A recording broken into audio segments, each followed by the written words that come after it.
you're saying the RG3 comparison. You know what I think the comp is? Rookie Uh, Deshaun Watson just running around with like his a chicken with his yeah, head cut off and very somehow just inaccurate. throwing bomb after bomb after bomb for touchdown. Like that's the upside that I would see. Okay, well then you keep looking, you keep rolling your eyes, and I'm getting ticked off, and I think I'm answering your question. Are you okay? Let's get on to some Washington Football Commanders. Oh, Yep. don't. Oh man, this team probably scares me more than any division rival has scared me in a long time. Which is Um, shocking to me. I don't think they're going to be good, but then at the same time, it's like they might be good. Jayden Daniels, first and foremost, it's like I don't think he's as good as RG3, but I think he could have like an RG3 type of rookie season. And that was a scary time. And then you look at these receivers with Dotson and McLaurin, like two very, very good receivers, in my opinion. Is this McCaffrey's little brother out of Yeah, Rice? Luke. Just a McCaffrey on the field always scares me. And then everything we talked about Dan Quinn, if he gets a couple pick sixes on you, especially with the Cowboys offense, like offensive turnovers for the Cowboys always scare the shit out of me. So it's like this team's probably going to be able to turn you over. But I mean, Emmanuel Forbes last year was not very good, and I just don't know how. I don't think bringing Dan Quinn makes him better at all. If anything, I felt like he's going to be a complete liability out there in the Dan Quinn defense. I disagree with that. I think Dan Quinn will take away the consequences and he will be able to play more free. Yeah. I don't know that he will be a good corner doing that, but I think he'll get interceptions doing that. Yeah, he very well could, but I think then he could be like DaRon Bland was last year for the Cowboys. Like a lot of interceptions, a lot of yards given up. Then they went out and signed Dorrance Armstrong, Dante Fowler, Tyler Biotish, just Cowboys line over here. Then Bobby Wagner, I mean, he's still been solid, even bouncing around the league the last 4 years. Yeah, still been a solid linebacker. I mean, there's just enough here to be like, if everything goes perfect for them, like they could make a run, but I don't truly see it happening. Like, I think signing Austin Eckler was like one of the silliest things I've ever seen in my life. Like, Brian Robinson. Had Brian Robinson. Brian Robinson's a much, much better running back. And it's like, why would you pay a guy like Austin Eckler at this point? Yeah, that made no sense to me. But who knows? Maybe he'll have another 20 touchdowns. Like, yeah, probably not, but I don't think so. But like, it's weird to me because Jayden Daniels wasn't a check down thrower either. Like, yeah, it's not like he's a guy who I would expect to utilize the running back out of the backfield heavily. I mean, maybe he will. Maybe I'm just wrong on that. But like, I think he's going to be trying to extend plays more often than finding his check down. Yeah, but this defensive line, I mean, nasty. I don't know. I mean, DaRon Payne and Jonathan Allen are incredible on the interior. I So think DaRon Payne's in his prime. Jonathan Allen took a step back last year. Like, I still think he's good, but he was not the same player last year. He's 30 now. Oh man, don't say that. I'm 31. I'm 32. Yeah, but Dorrance Armstrong, I mean, he's solid, but I mean, as a full-time edge guy, he's a number 3, and Fowler's a 3B.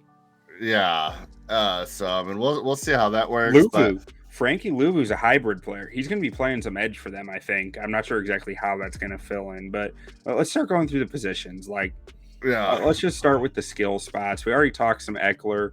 Brian Robinson, I think he has to be on the field more. I mean, he's going to be the starter as a receiver. I would be willing to bet Brian Robinson's the starter in that offense. And then Terry McLaurin is, I mean, he's right up there with, I mean, he's a top 15 receiver in this league, I think, pretty clearly. Yeah. And Jahan Dotson, there's stuff to like. I think that he's going to get better from here. Sam Howell, I think, missed him a lot on a lot of throws, but also I think Sam Howell gave him opportunities that not every quarterback's going to give him. So, like, I don't know exactly how to weigh that difference. After that, I mean, Olamide Zacchaeus and Diami Brown, like, They have some decent Jamison Crowder's always nothing that I feel that good about. Jamison Crowder's always good for a couple of flash plays, and you're like, oh, we got something here, and then it's just Jamison Crowder. Yeah. And then at tight end, Zach Ertz and Ben Sinnott. That's my dude. Ben Sinnott is I love Ben Sinnott. I don't think he was a reach in the second round one bit. That's exactly where I had him going. I think he could be like a tight ends do come on a little slow. I think. I mean, his comp could definitely, like, physically, they're very similar, very, very similar. Yeah, and even especially with play, the way Jayden Daniels likes to play. So, like, I don't want to put that expectation on him, but like, I do think he has that upside. Yeah, and then Zach Ertz is kind of a nothing burger for me. I mean, Zach Ertz is a guy who's going to take snaps while Ben Sinnott gets acclimated to the NFL level. Yeah. Because I don't think he's going to come on as hot as Sam Laporta did. I just think that's very rare. And Ben Johnson also, I mean, dream scenario there. Yeah, looking at this offensive line, Andrew Wiley, I think he's still very, very solid he's fine tackle, but he is. I think Andrew Wiley is the definition of fine. Like, yeah, you're not necessarily looking for an upgrade, but you wouldn't turn one down either. Yeah, that's probably the best way to put it. Then not a great tackle room though. No, I mean Brandon Coleman is looking like the starter, 3rd round pick at TCU. A lot of talent, a lot of stuff to like from him, but I'm not sure he's a day one starter in the NFL, and I think he's going to take his lumps on this team. Yeah, like if he's the starter, if he's not, it's probably Cornelius Lucas, who's been around the league, been an okay guy, more of a swing tackle, but he can get the job done. Just not a lot to be confident about there, though. Yeah, and then everything you said about Andrew Wiley just reiterated it in Tyler Biotish. Like, he's a center. Except for everything we know about Tyler Biotish is between 2 All-Pro guards. Truly, but yeah, at the end of the day, like he was a center. Like if they would have made it work, where if he would have stayed in Dallas, it would have been like, okay, we'll run this back. But nothing about Tyler Biotish. Like, I wasn't heartbroken when he left, like, whatsoever. Yeah. He was good, offensive lineman coming out of Wisconsin, had some injuries in college, and he was just fine. But the only thing I really feel confident about on this offensive line is Sam Cosmi, who has become one of the better guards in the league. Yeah, like Sam Cosmi's really good. Outside of that, I have a lot of question marks. Like, I think Biotish is probably an upgrade from what they had last year. Yeah, but I still some good D lines in this division, though. I think Nick Allegretti is a nice swing interior guy who did a lot of really nice stuff for Kansas City. But I think he's very similar to Andrew Wiley, where I think his upside is a fine starter, but I'm not sure that he is. I'm not sure that's what he is yet, though. I'm sure about it with Wiley already because I've seen him do it. I haven't seen Allegretti do a full season of being fine. Yeah, and then I mean, you look at some of those interior D-line guys for like Philly and New York. It's like, oof. That's my big issue with this. This division has some real monsters in the defensive trenches, and I'm not sure how Washington overcomes that. Like, I loved Ricky Stromberg in the draft last year. I wish that he got more opportunity to start, but I think he's a center, and you just signed Tyler Biotish, so I don't know how you make that work. And then you got All-State Chris Paul. All-State Chris Paul. Yeah. Well, he's young. Maybe there's something more there. He wasn't very good last year. The one thing we're forgetting about this offense is Cliff Kingsbury, OC. I mean, he might be able to make some stuff work between Jayden Daniels' mobility and we saw him do it with Kyler with a pretty rough O-line. I think this offense is going to be really, really good. I mean, we saw some of Cliff Kingsbury in Arizona, but I think head coach Cliff Kingsbury and offensive coordinator Cliff Kingsbury are two completely different people. Yeah, I think Cliff is going to look a lot better than people expect. I don't know if it means this offense is going to be good, but I think it's going to be better than the offense should be. I think Cliff got overly disrespected in the hiring cycle, and I mean, we're biased, so take that with a grain of salt. But like, I don't really get, like, I know the offense was rough sometimes in Arizona, but he was head coach, not OC. I think he's a I think that he is a really smart offensive mind who's going to find ways to make things work. Absolutely. Yeah, that's another thing that really worries me. But yeah, we can go over to the defense side of the ball. Yeah. I mean, DaRon Payne is a guy who's playing great in the prime of his career. You wouldn't tell from these stats, but I think he's still a monster. Nose tackle stats, just PFF grades do not. I don't know what they grade nose tackles on, but I disagree with them all the time on nose tackles. So like there's clearly a disconnect there between my eyes and their eyes. Yeah. Like if you're grading a nose tackle, I'm not saying this is what they do. Like if you're looking at a nose tackle the same way you look at a 3-tech, you're looking at very different things. And I think a lot of a nose tackle's job is pretty thankless and probably doesn't go on the grade sheet very cleanly. So it's probably tough to fit into the box. But I think DaRon Payne is a very good nose tackle. And Jonathan Allen was still good last year.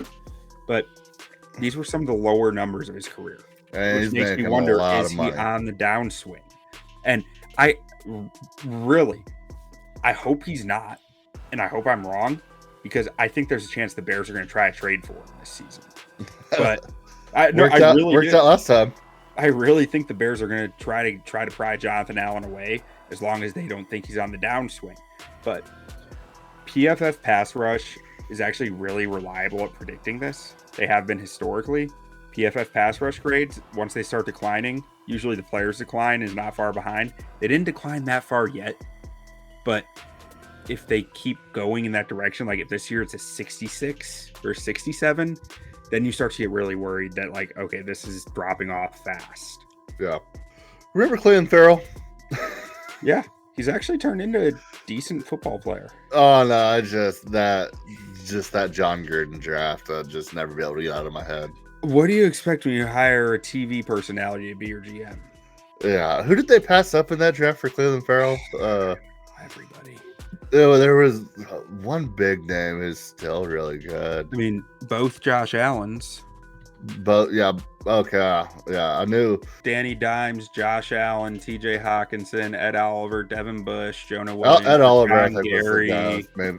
Yeah. Christian Wilkins, Jeff Simmons. And Clelin Ferrell was like considered by many like at best like a late first. Yeah. I mean, it was shocking. It was a boneheaded pick, but he's turned into a decent football player. Like, I don't know that he's a starter caliber player, but he's like in the rotation. He's like a Dorrance. You're going to need a rotation here because there's really I don't really see a starting edge here. I mean, Clelin Ferrell, Dorrance Armstrong, KJ Henry, and Dante Fowler. All those guys belong on an NFL football field. Oh, absolutely. But they're not starters. Yeah, if they had one anchor here, like a Montez Sweat, and then your rotation was these guys with Montez Sweat, it'd be fantastic. Yeah. Yeah. Like I just and that's where, like, I see the talent in the 2D tackles, but I don't see much behind them. I don't see anything in this edge room.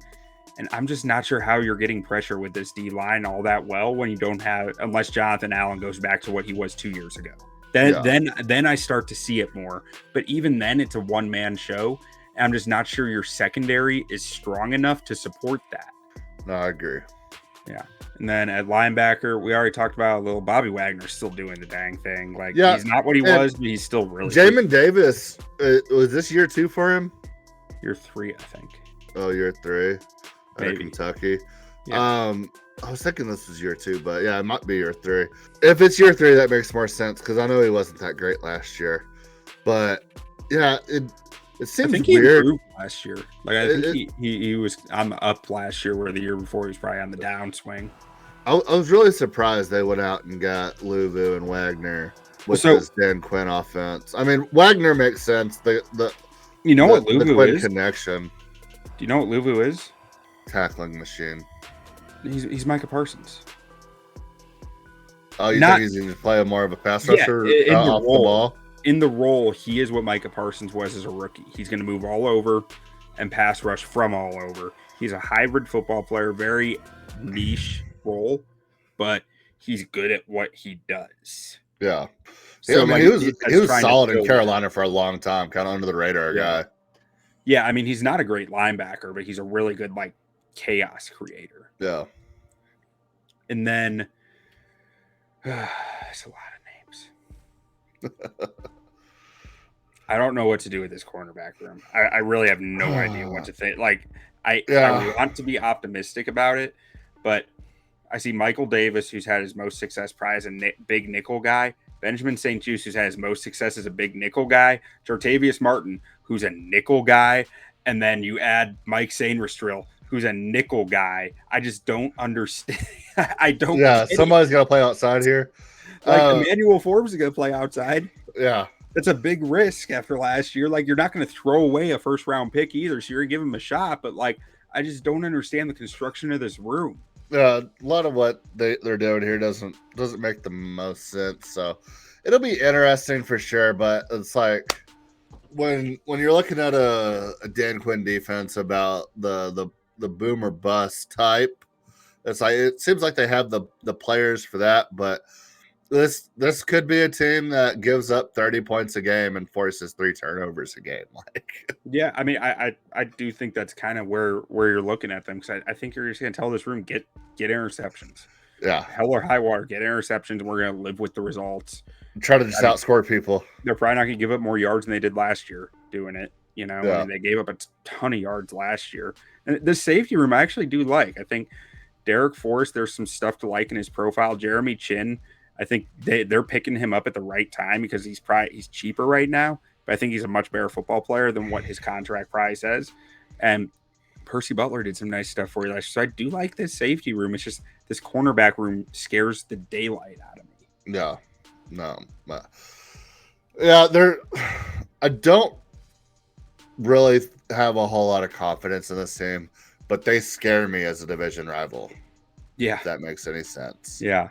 I mean, if I don't know, if I'm betting anything, or I'm betting the under 6.5. Either the under or playoffs. I'm not touching playoffs with this team. I mean, it's just, and I think I only have them winning like 3 games. So I mean, like, I'm not really scared of them, but at the same time, like, I see a path to success with this team. I think so. You're saying the RG3 comparison. You know what I think the comp is? Rookie Deshaun Watson just running around with like a chicken with his head cut off and somehow just throwing bomb after bomb after bomb for touchdown. Like that's the upside that I would see, and I think it comes back down to earth eventually, but it might not be his rookie year that it comes back down to earth. Yeah. So looking at this team, I mean, we both like Bucks week 1, split Commanders Giants week 2, Bengals Cardinals. I like Commanders against the Browns. Kingsbury revenge game week 4. Oh yeah, we both have the Cardinals in that game. Yeah, I don't even think we brought that up when we were going through this. I just like the Cardinals at home. Yeah, I added a bunch of notes to this today. We'll get to the Cardinals later on. Probably next week, I would assume, and save the NFC South or NFC South for last. Yeah, we can do that. Because I mean, yeah, NFC West is also a very, very good division. So yeah, we can definitely do that next week. But yeah, I mean, hitting some high points here. We both like the Bears, obviously. Battle of the top 2 draft picks. That should be interesting. We both have the Cowboys sweeping here.